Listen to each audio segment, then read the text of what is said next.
السلام عليكم. اليوم جيت نعاود لكم واحد القصة ديال واحد المتابعة ديال القناة، واللي نقدروا نعطيوها الاسم ديال أحلام بحكم أنها ما بغاتش تصرح بالاسم الحقيقي ديالها. المهم هاد القصة واقعية وفيها استفادة كبيرة خصوصا البنات. كنتمنى من الله نلقى تفاعل باش ما نحبسهاش هنا ونستمر في المزيد من القصص. شكرا لأي واحد غادي يتفاعل مع هاد القصة.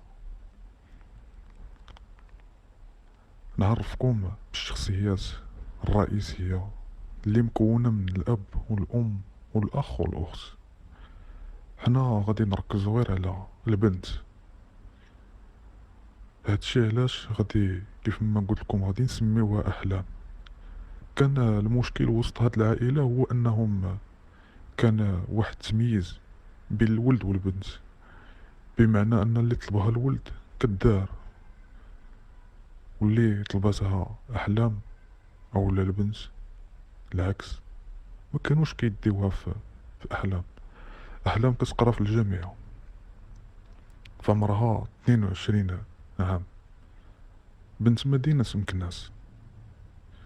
أحلام واحد البنت اللي كتقرا مزيان، كتصلي، متبعة قرايتها، كانت ظريفة، وكان كانوا ديما والديها غير كيغوتو عليها بوحديتها من دون الأخ ديالها، وكيديروا معاه الخاطر بزاف كتر من أحلام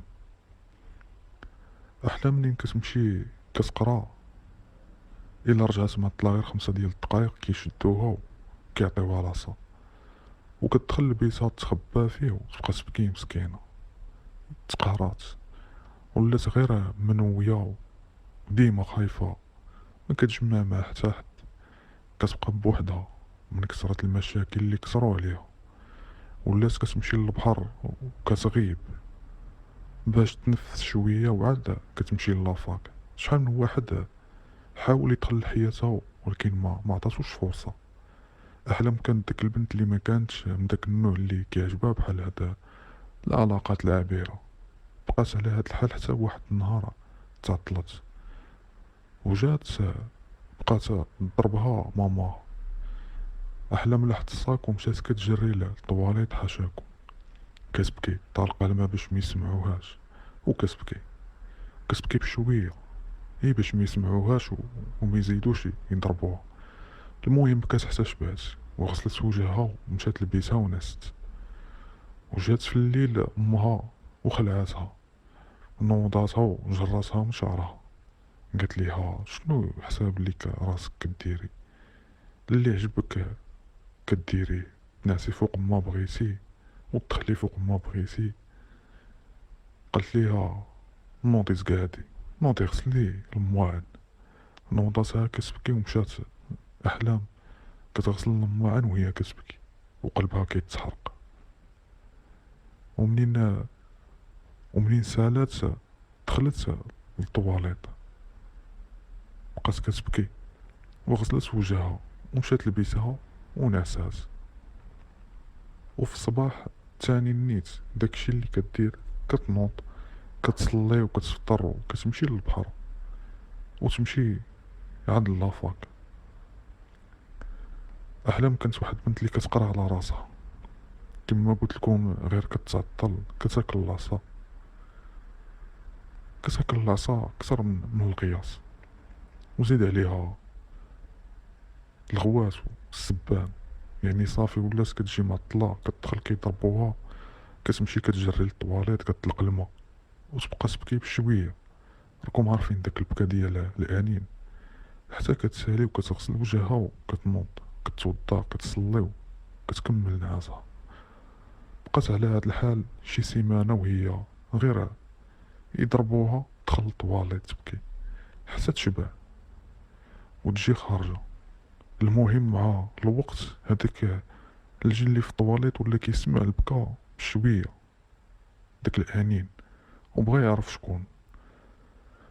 بقى يتسنى حتى دخلات، بقات تبكي وعرف شكون وعجباتو، ولا متبعها كل نهار كتدخل كيبقى حاضيها حتى لواحد النهار قرر يدخل فيها، ولا كيتسنى غير امتى تعصب ولا تكون على جنابه ويدخل فيها. واحد النهار دخلت، تلاقات الاب ديالها وقالها فين تعطلتي، وجاوباتو كنت قارية وصافي. ومنين جات غادية لبيتها وهو يشدها من يديها وبغا يضربها، وبقات تغوت وتبكي. صافي هنا لقى داك الجن الفرصة فين يدخلها ويسكنها، وضربها باها ومشات تنعس.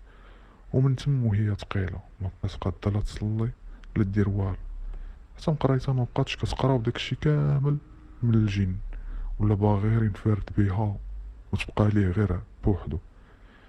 واي واحد كيقرب منها كيخيب صورتها قدامه باش ما تعجبوش. المهم البنت صافي تقلبت، ما بقات لا تقرا لا دير والو، ولات كتخلي حتى لمور 12 د الليل وكتمشي قدام المرايا كدير الماكياج وكتطلق الاغاني وتبقى تشطح حتى كتعيا وتنعس. ولات منعزله حتى حاجه ما عجبها.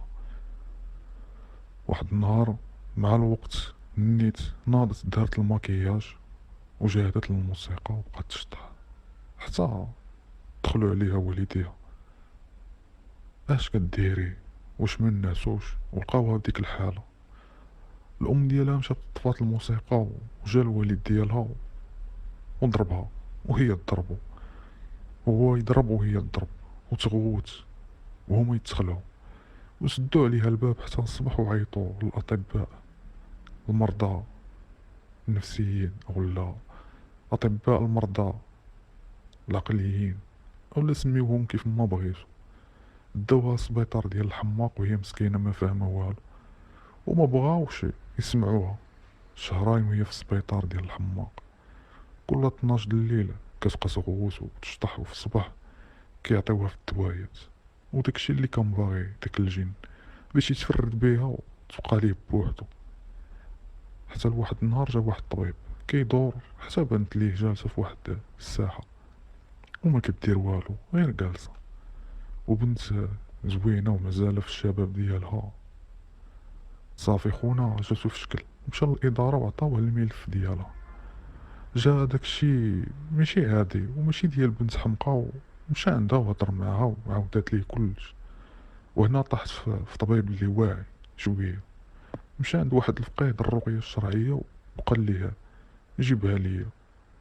خدا الاذن من الاداره وخداها ليه، وعند الفقيه بقى يقرا عليها القران، وبدات كتفركل وكتنفس بالجهد. كي يهضروا معاها وما كتجاوبش، قال له ديها حتى الغدا وجيبها. وفي الليل داك الجن بقى كيعذب فيها حتى للصبح. هزها تاني الطبيب عند داك الفقيه، وهاد المرة تجاوبت معاه ولكن بصوت غليظ وما مفهومش. حسد هو داك الجن وعاود ليهم القصة كيفاش دخل وشنو السبب ديالها حتى سكنها، وما بغاش يخرج في الاول. بقى الطبيب كيديها للفقيه سيمانة حتى ولات صافا، وخرجوا وعاد وعدهم انه يخرج وما يبقاش يرجع. احلام هنا ولات صافا، وقال لها خاصك ترجعي لداركم، ولكن احلام ما بغاش. مشات عند والديها ولكن ما بغاوش يشدوها، ما بغاوش يدخلوها عندهم حتى للدار. هنا الطبيب قرر انه يمشي عندهم وعاود ليهم شنو وقع وما تيقوش وما بقاوش باغيينها. وهنا الطبيب قال لهم بغيت حاجه وحده منكم. قالوا ليه اللي بغيتي ديرو، غير ما تجيبهاش لينا. وقال لهم رضاو عليا نزوجها وتكون مرتي في سنة الله ورسوله. جاوبوا باها غير ديها، ما عندنا ما نديرو بيها. صافي الطبيب خرج ومشى عند احلام وقال لها بغيت نقول لك شي حاجه.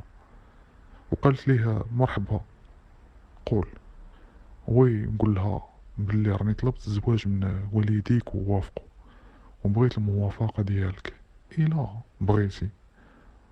واحلام هنا بقات ساكته وشويه قالت ليه حيت سمعتي لي ووقفتي معايا ودرتي معايا اللي ما داروش معايا والديا، انا قابله نزوجك.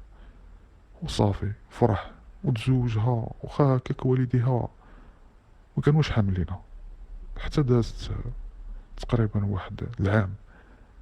هنا احلام ولدات صافي من بعد ولاو كيتقبلوها والديها واحد شويه، ولات مزيانه. وهنا كانت النهايه.